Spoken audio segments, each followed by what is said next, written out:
जय हिंद साथियों, मैं अंकित कुमार यादव आप सभी का स्वागत करता हूं सृष्टि ज्ञान केंद्र में, जहां हम पढ़ रहे हैं कक्षा 12वीं की पॉलिटिकल साइंस, जिसमें चल रहा है अध्याय 11 जिसका नाम है विद्रोही और राज।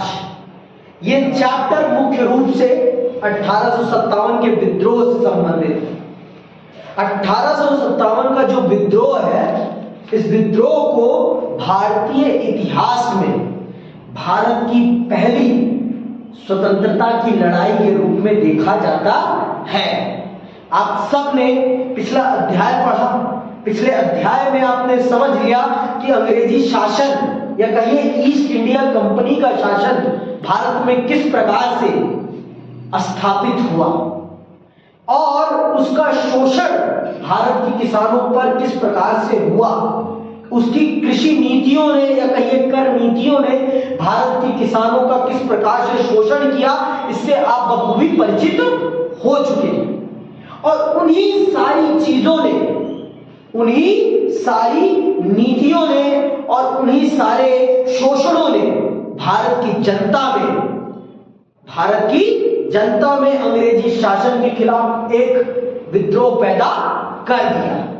आपने पढ़ लिया है वहां पर कि आपका 1856 में सांथालों ने विद्रोह किया। सांथालों के विद्रोह का कारण आप जान चुके हैं। और वही विद्रोह देखो, आपकी जो ईस्ट इंडिया कंपनी थी ना, ये अपने शासन को विस्तृत करना चाहती थी और बड़े क्षेत्र को अपने शासन में सम्मिलित करना चाहती थी, और उसके लिए उन्होंने बहुत सारे गलत हथकंडे अपनाए और उन गलत हथकंडों के माध्यम से उन्होंने भारत की जनता पर, भारत के राजाओं को अपने अधीन किया। अब भाई, जो राजा पहले अपने क्षेत्र के राजा थे, अब उनसे अगर उनका शासन आप छीनेंगे तो उनके अंदर क्या पैदा होगा? उनके अंदर आपके प्रति प्रेम तो पैदा होगा नहीं। उनके अंदर उनके मन में आपके प्रति क्या पैदा होगा? विद्रोह पैदा होगा। और उन्हीं विद्रोहों ने भारत में एक आजादी की अलिप्त चेतना जगा दी, और उस चेतना का प्रमाण होता है 1857 का आंदोलन या कहिए विद्रोह। इस विद्रोह ने भारत की जनता को यह सचेत कर दिया कि अगर आपको शोषण से निपटना है तो आपको खुद उसके लिए आवाज उठानी पड़ेगी। कोई और दूसरा नहीं आएगा आपके लिए लड़ने।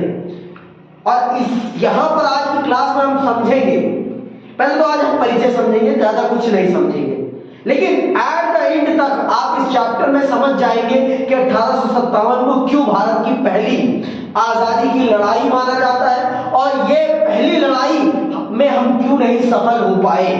क्या कारण थे जिनके कारण हम 1857 के विद्रोह को सफल नहीं कर पाए? वो कौन से कारण थे जिन कारणों से हमारा ये विद्रोह असफल हो गया? ये जब आप पढ़ लेंगे तो इसको आप बहुत अच्छे से समझ जाएंगे, और जब समझ जाएंगे तो आपको पता चल जाएगा कि भारत में ही भारत के शासन के खिलाफ कितने गद्दार थे। आप जान जाएंगे। आज जो बड़े बड़े घराने हैं, राजघराने हैं, इन्हीं बड़े बड़े राजघरानों में कुछ लोगों ने 1857 के क्रांतिकारियों को, अंग्रेजी सरकार को पकड़ाने में बहुत बड़ी मदद करी।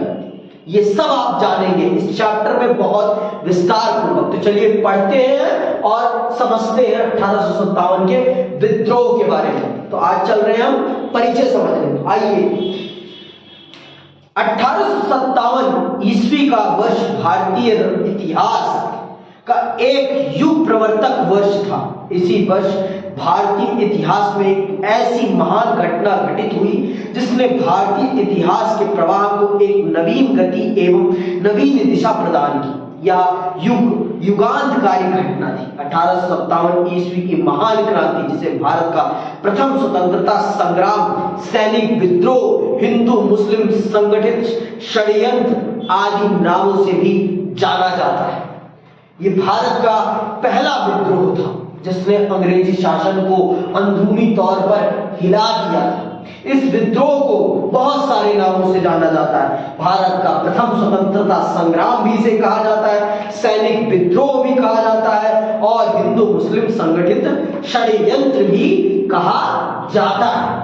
ये सारी चीजें कही जाती हैं। और इन सारी चीजों को आपको समझना है और बहुत ही विस्तार से समझना है। आगे सुनो, विद्रोह के कारण अथवा ब्रिटिश शासन के विरुद्ध असंतोष के कारण निम्नलिखित प्रमुख कारणों ने 1857 ईस्वी के विद्रोह के प्रस्फुटन में महत्वपूर्ण योगदान दिया। बहुत से कारण हैं जिनके कारण भारत की जनता में ब्रिटिश शासन के खिलाफ विद्रोह की भावना पैदा होती है। कुछ कारण तो आप बहुत अच्छे से जान चुके हैं। किसानों पर किस प्रकार के अत्याचार हो रहे थे, इससे आप बखूबी वाकिफ हो चुके हैं। और उस समय की 85% जनता किसान ही थी, इस बात को आप बखूबी जानते हैं। पूरा उस समय का भारतीय समाज कृषि समाज ही था। तो कृषि समाज था, जिस कारण से अंग्रेजी शासन की कर नीतियों से सब प्रभावित थे। ऐसा कोई नहीं था जो उनकी कर नीति से प्रभावित ना, हर कोई प्रभावित था और हर व्यक्ति पर उसका प्रभाव पड़ रहा था, चाहे अनचाहे सब पर प्रभाव पड़ रहा था। और आपने जाना है कि भारत का शोषण करने में जितना अंग्रेजों ने योगदान दिया, उससे कहीं ज्यादा योगदान भारत के जमींदारों ने, भारत के साहूकारों ने और भारत के राजा रजवाड़ों ने किया है। भारत का शोषण अंग्रेजों से ज्यादा भारत के खुद के लोगों ने किया है। वो आप पिछले चैप्टर में समझ गए। राजनीतिक एवं प्रशासनिक कारण, राजनीतिक और प्रशासनिक कारण, विद्रोह के राजनीतिक और प्रशासनिक कारणों को चल रहे हैं हम समझने। ब्रिटिश प्रशासकों की साम्राज्यवादी नीति, साम्राज्यवादी मतलब समझते हो ना, विकासशील नीति की, ज्यादा से ज्यादा क्षेत्र को अपने नियंत्रण में लेना, ज्यादा से ज्यादा। आप पहले उन्होंने बंगाल रियासत को करा, फिर इधर का कब्जा किया, फिर इधर पूरे भारत को वो अपने अधीन करना चाहते थे। भाई और भी तो लोग थे। अब आपसे मैं आपका क्षेत्र छीनूंगा तो आप मेरे प्रति प्रेम भाव रखेंगे? क्या रखेंगे? आपके मन में मेरे प्रति शत्रुता का भाव पैदा होगा। ये स्वाभाविक है, ये गलत नहीं। अब अगर मैं आपकी चीजों पर कब्जा करूंगा तो आपके मन में विद्रोह पैदा होना स्वाभाविक है, ये होगा ही और इसको कोई रोक नहीं सकता। और अंग्रेजों की साम्राज्यवादी नीति ने 1857 के विद्रोह को पैदा करने में सबसे बड़ी भूमिका निभाई। 1857 का जो विद्रोह पैदा होता है, उस विद्रोह के पैदा होने में अंग्रेजों की साम्राज्यवादी नीति, ज्यादा से ज्यादा राज्य को हड़पना, ज्यादा से ज्यादा राज्यों को अपने अधीन करना, इस चीज ने, और इसे क्या कहा जाता है? साम्राज्यवाद कहा जाता है। इसे क्या कहा जाता है? साम्राज्यवाद।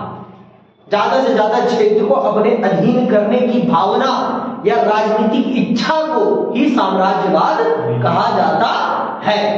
ठीक है, इस चीज ने 1857 के विद्रोह की एक बड़ी भूमिका बनाई। आइए सुनते हैं। 1857 ईस्वी के विद्रोह की आधार भूमि तैयार करने में ब्रिटिश प्रशासकों की साम्राज्यवादी नीति ने विशेष योगदान दिया। रॉबर्ट क्लाइव, अंडरलाइन कर लेना इस व्यक्ति का नाम, रॉबर्ट क्लाइव से लेकर लॉर्ड डलहौजी तक लगभग सभी ब्रिटिश प्रशासकों ने प्रत्यक्ष अथवा अप्रत्यक्ष रूप से साम्राज्यवादी नीति का अनुसरण किया था। साधनों के औचित्य अथवा अनौचित्य की कोई परवाह न करते हुए कहीं छल, कहीं बल तो कहीं बिना किसी आड़ के ही आधिकारिक भारतीय राज्यों एवं रियासतों का विलय अंग्रेजी साम्राज्य में कर लिया गया था। लॉर्ड वेल्लेस्ली ने अधिक भारतीय राज्यों को ब्रिटिश शासन के अधीन करने के लिए यदि सहायक संधि का प्रयोग किया तो लॉर्ड डलहौजी ने राज अपहरण नीति का, ये याद रखना, लॉर्ड डलहौजी के कारण ही 1857 के विद्रोह की सबसे बड़ी भूमिका तैयार होती है, क्योंकि इसने भारत के ज्यादा से ज्यादा राजा महाराजाओं के राज्य को हड़प लिया। ये कहा गया ना, इसने कौन सी नीति अपनाई? राज्य अपहरण नीति। गलत तरीके से राजा महाराजाओं के राज्य को अपने अपने ब्रिटिश शासन में सम्मिलित करा लिया। जबरदस्ती उसने इन राजा महाराजाओं के शासन को अपने अधीन कराने का काम किया। ठीक,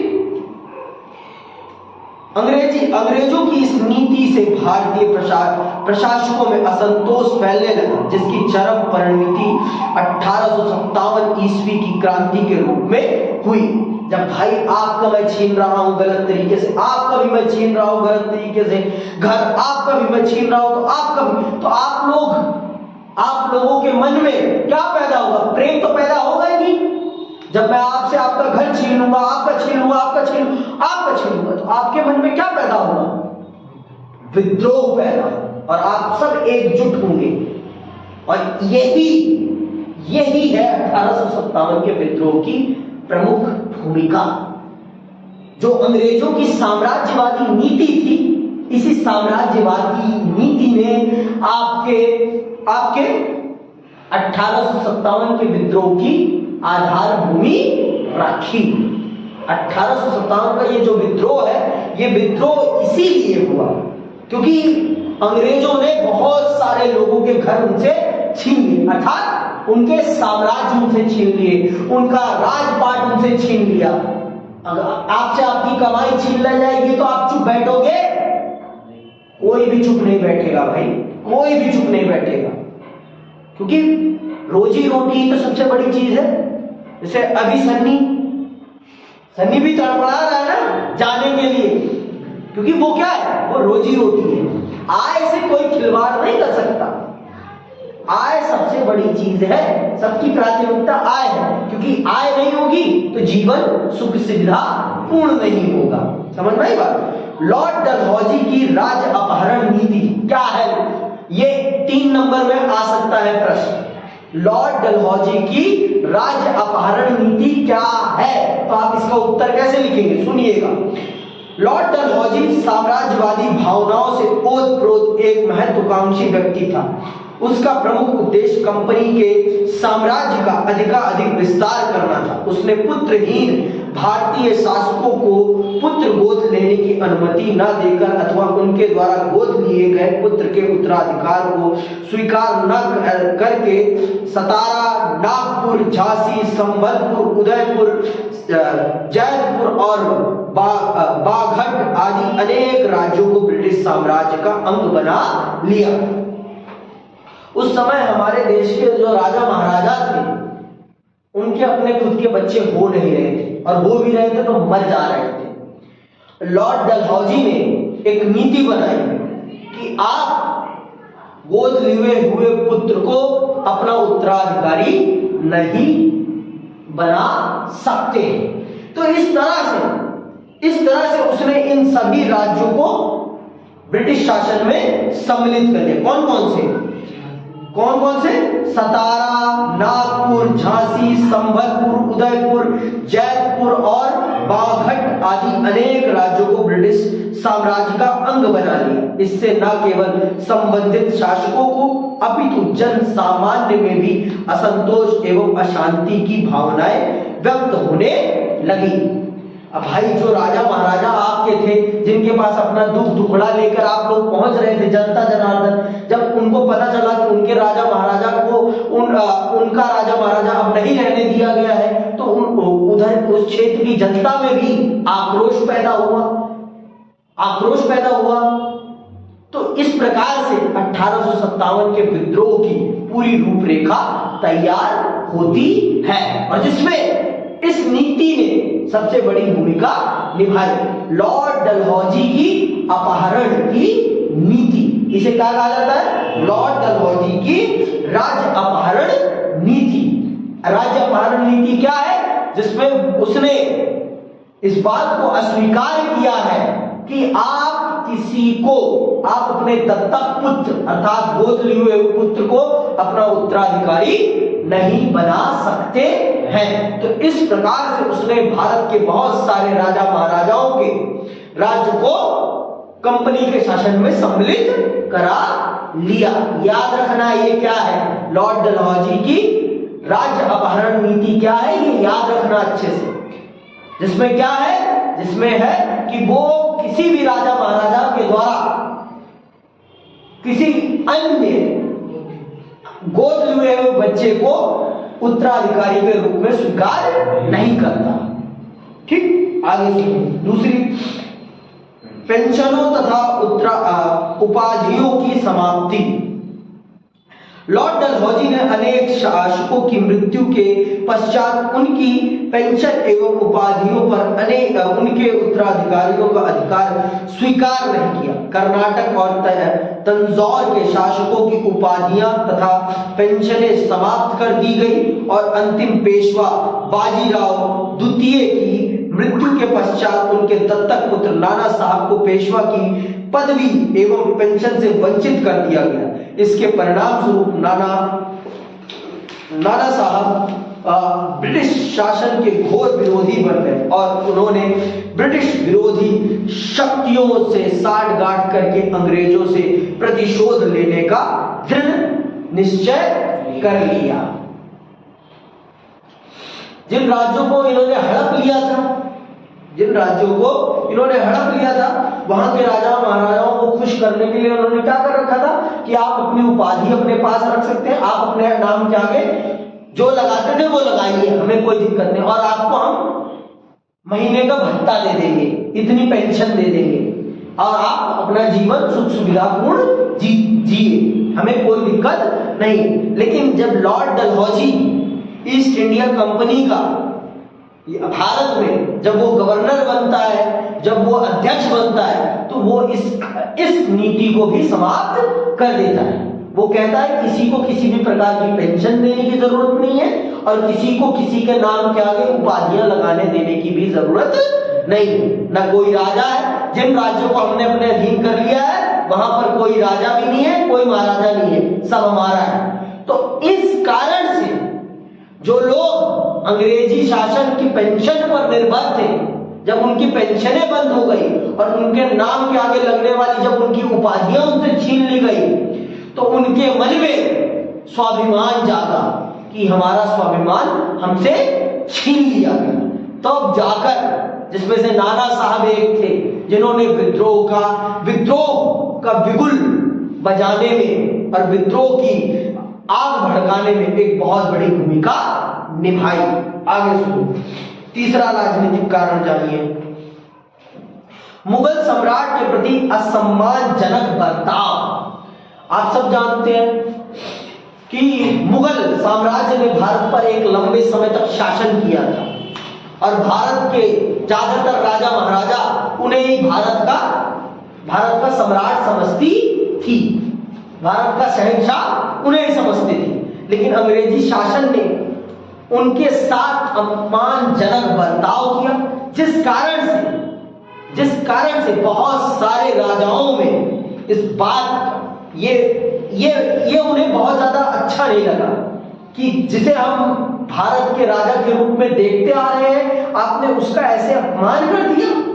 और ये बात उनको नागवार गुजरी और उन्होंने फिर जो किया वो सबको पता है। 1857 के विद्रोह के रूप में 1857 के विद्रोह के रूप में वो पूरी दुनिया जानती है। सुनिएगा। मुगल सम्राट बहादुर शाह द्वितीय के प्रति ब्रिटिश अधिकारियों का बर्ताव सम्मानजनक एवं आदरपूर्ण नहीं था।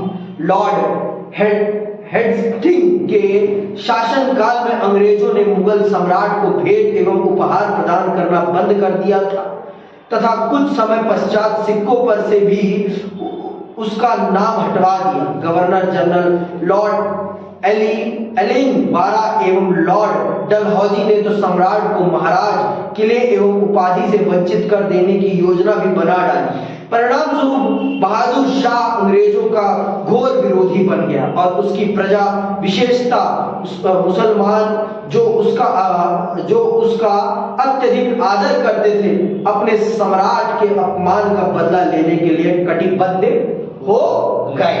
तो इस प्रकार से मुस्लिम जनता में भी अंग्रेजी शासन के खिलाफ असंतोष पैदा हो गया, क्योंकि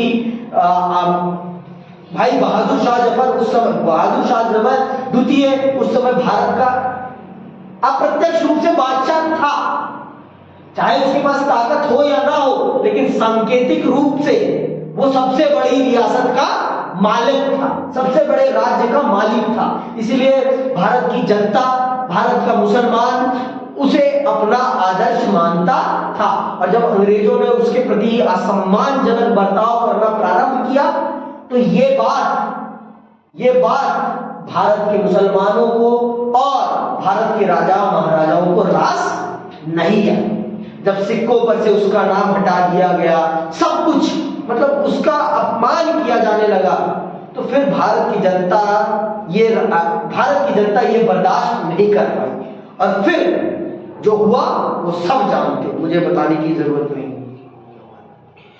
उच्च प्रशासनिक वर्ग के हितों को धक्का, उच्च प्रशासनिक वर्ग के हितों को धक्का।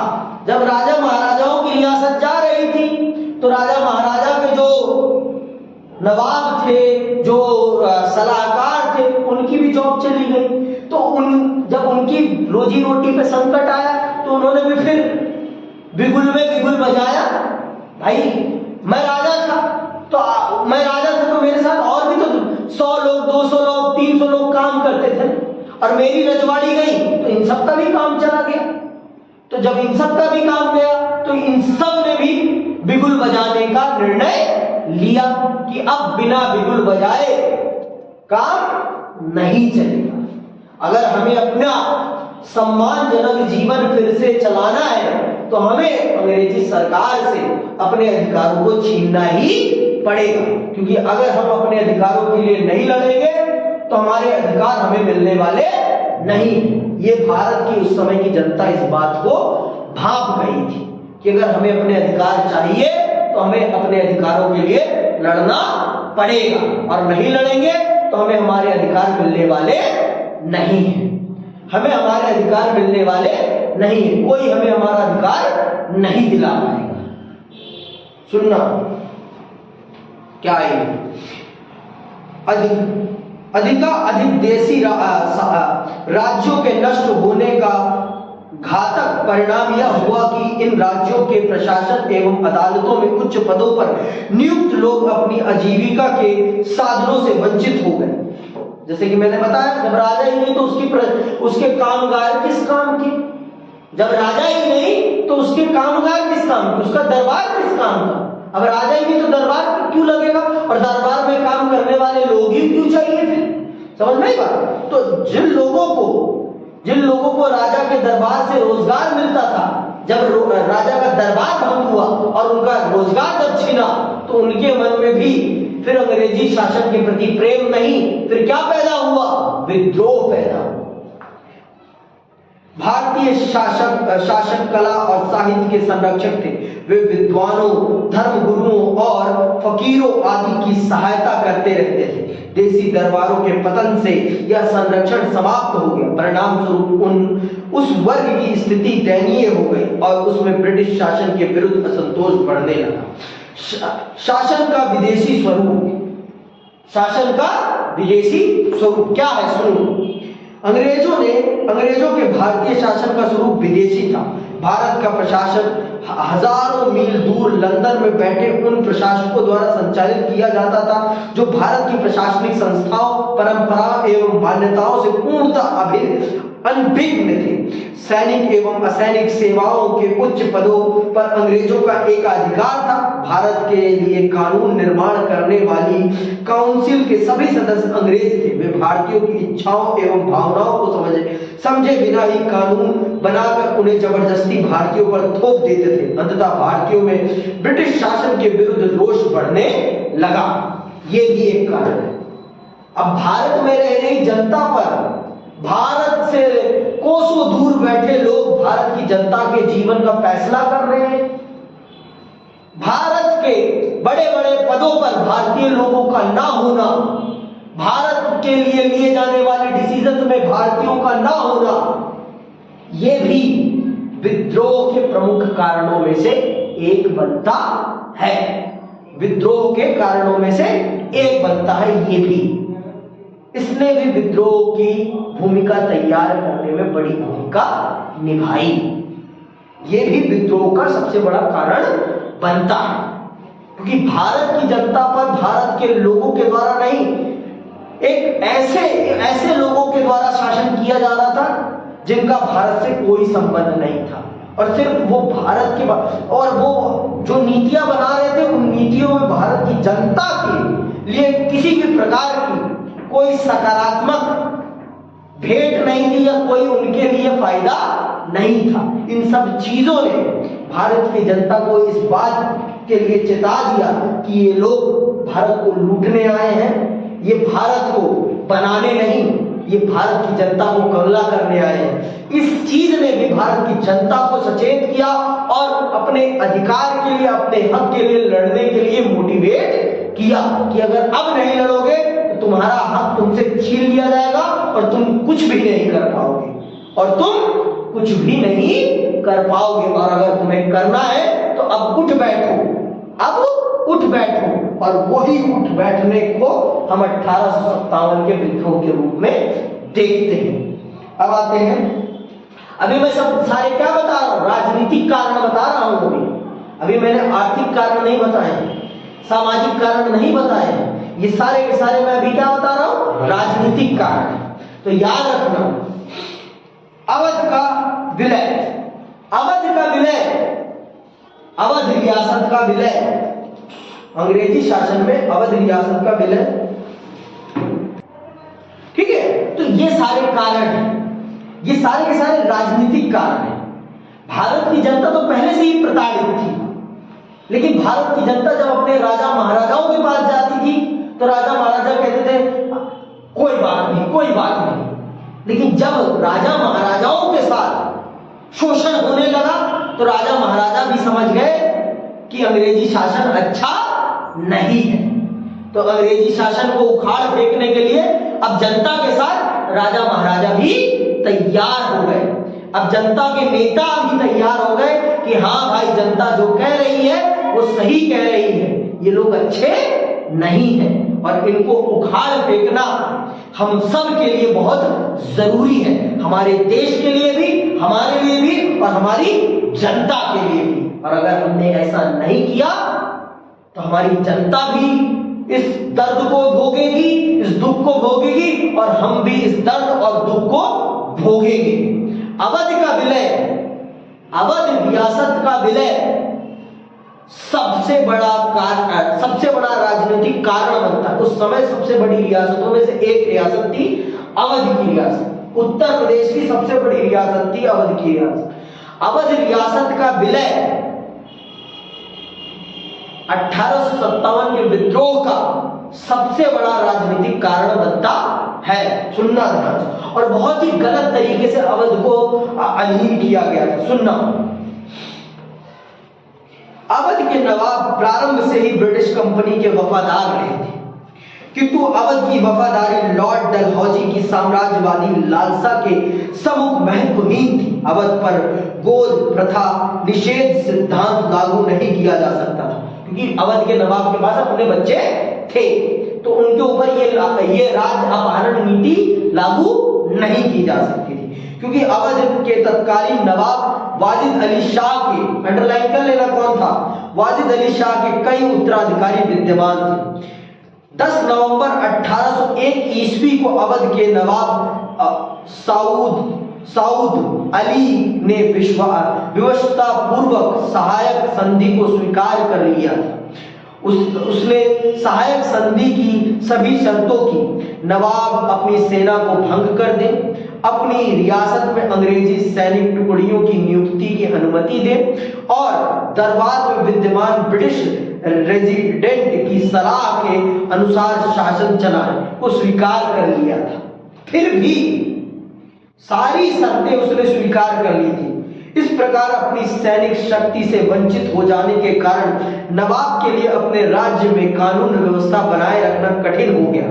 विद्रोही मुखियाओं एवं तालुकदारों पर उसका नियंत्रण समाप्त होने लगा और अंग्रेजों पर उसकी निर्भरता दिनों दिन बढ़ने लगी।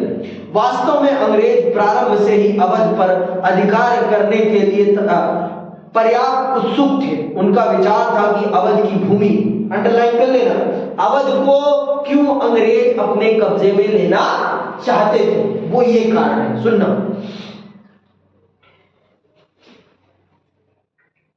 उनका विचार था कि अवध की भूमि नील और कपास की खेती के लिए अत्यधिक उपयुक्त थी और वे इस क्षेत्र को उत्तरी भारत के एक विस्तृत बाजार के रूप में विकसित कर सकते थे। उल्लेखनीय है कि 1850 के दशक के प्रारंभ तक देश के सभी प्रमुख क्षेत्रों जैसे मराठा भूमि, दोआब, कर्नाटक, पंजाब और बंगाल आदि पर अंग्रेजों का अधिकार हो चुका था।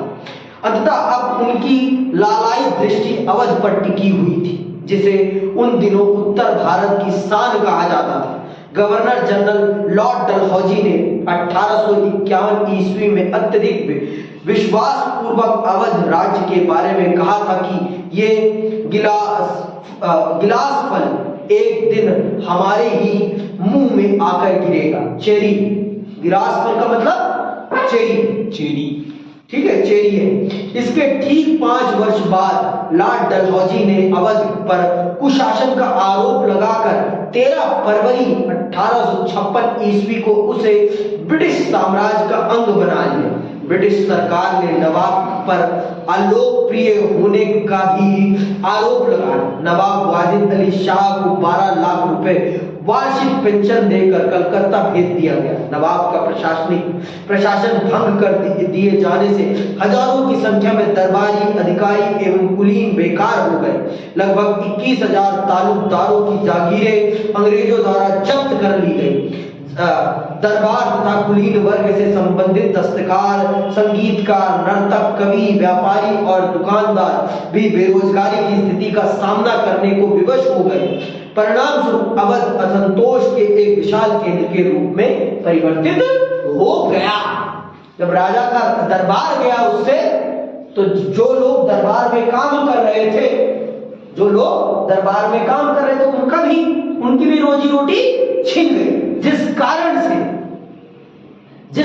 से इस एरिया की जनता में सबसे ज्यादा असंतोष पैदा हुआ और इस एरिया के असंतोष ने ही 1857 के विद्रोह की पूरी रूपरेखा को तैयार कर दिया कि अब नहीं छोड़ा जाएगा। अगर अब छोड़ दिया तो ये हमारी पूरी रोजी रोटी बर्बाद कर देंगे और हमें गन्ने की भांति चूस डालेंगे। हमारे देश का पैसा अपने देश के विकास में लगा देंगे और हमें कंगला कर देंगे। इस बात को हमारे देश की जनता भांप गई थी 1857 में। 1857 में हमारे देश की जनता इस चीज को भांप गई थी कि अगर अब नहीं किया हमने विद्रोह तो फिर हमारे पास कुछ नहीं बचेगा, हमारा सब कुछ लुट जाएगा, और अगर हमें अपने देश को बचाना है, हमारे शासन को बचाना है, तो अब हमें उठना पड़ेगा और अपनी आवाज उठानी पड़ेगी। आगे सुनो। ब्रिटिश सरकार का यह आरोप कि नवाब वाजिद अली शाह लोकप्रिय नहीं थे, सत्य से बहुत दूर था। भाई वाजिद अली शाह को कह रहे हैं कि आप अपनी जनता के बीच में लोकप्रिय नहीं, पॉपुलर नहीं। ये कहीं से आपको आरोप सही लगता है? बादशाह और अपनी जनता के बीच में जनता उसे जानती नहीं, ऐसा हो सकता है? लॉर्ड डलहौजी को जानेगी यहां की जनता की अपने शासक वाजिद अली शाह को जानेगी? आप बताओ। आप ज्यादा अच्छे से अपने क्षेत्र के नगर पार्षद को अच्छे से जानोगे कि प्रधानमंत्री मोदी को अच्छे से जानोगे? बताओ। प्रधानमंत्री को पारिवारिक संबंध है ना आपके उनसे, रोज उसके साथ आपको उठना बैठना हो रहा है ना। आप अपने नगर पार्षद को अच्छे से जानोगे जो आपके क्षेत्र में काम कर रहा है। आप मोदी जी को नहीं जानोगे कभी। अमेरिका के राष्ट्रपति को समझ में ही बात। आप अमेरिका के राष्ट्रपति को नहीं जानोगे, आप डलहौजी को नहीं जानोगे। आपके क्षेत्र पर जो रूल कर रहा है आप उसे अच्छे से जानोगे। गांव अगर आप जाओ, प्रदेशों में जाओ तो प्रदेश सरकार को लोग ज्यादा महत्व देते हैं, केंद्र सरकार को नहीं। प्रदेश में जाओगे, उत्तर प्रदेश में जाओगे तो उत्तर प्रदेश सरकार का दबदबा ज्यादा दिखेगा आपको, केंद्र सरकार का दबदबा कम दिखेगा। ये सारी चीजें होती है क्योंकि वहां पर उनका डायरेक्ट इन्फ्लुएंस है। तो ये आरोप लगाना वाजिद अली शाह पर कि आप पॉपुलर नहीं हैं अपने क्षेत्र में, ये तो कहीं से भी स्वीकार्य नहीं, कहीं से भी सही नहीं लगता। आगे सुनो। इसमें कोई संदेह नहीं कि अवध के लोग उन्हें दिल से चाहते थे। उपलब्ध साक्ष्यों से पता चलता है कि जिस समय नवाब लखनऊ से विदा लेकर जा रहे थे, विशाल संख्या में विलाप करते हुए, विलाप मतलब रोते हुए लोग, विलाप करते हुए लोग उनके पीछे पीछे कानपुर तक गए थे। कानपुर तक नवाब वाजिद अली शाह के निष्कासन से अवध की जनता केवल दुखी ही नहीं अपितु उसने स्वयं को अपमानित भी अनुभव किया। अवध के लोगों के क्षोभ एवं विवशता की झलक उनके प्रक्षेपों के विवरणों में मिलती है। नवाब विहीन अवध की स्थिति पर टिप्पणी करते हुए एक प्रेक्षक ने लिखा है था, देह से जान जा चुकी थी, शहर की काया बेजान थी, कोई सड़क, कोई बाजार और कोई घर ऐसा न था जहां से जाने आलम से बिछड़ने पर विलाप का शोर न गूंज रहा हो। निसंदेह अवध के ब्रिटिश साम्राज्य में विलय के दुखद परिणाम में स्वयं अंग्रेजों को भी 1857 ईस्वी के प्रथम भारतीय स्वतंत्रता संग्राम के रूप में इस विलय के दुष्प्रभावों का भुगतान पड़ा। ठीक है, तो ये सारे कारण हैं। अवध रियासत को अंग्रेजी सरकार के द्वारा जबरदस्ती अपने शासन में मिलाया जाना, उत्तर भारत की जनता को, यह है पूरा अवध, ये अवध रियासत है, ये रियासत, इस रियासत को जबरदस्ती अंग्रेज सरकार के द्वारा मिला है, अपनी रियासत अपने साम्राज्य में मिलाया जाना अवध की जनता को नागवार गुजरता है। और फिर अवध की जनता जो करती है वो सबको पता है, वो सबको पता है 1857 के विद्रोह के रूप, वो सब जानते हैं।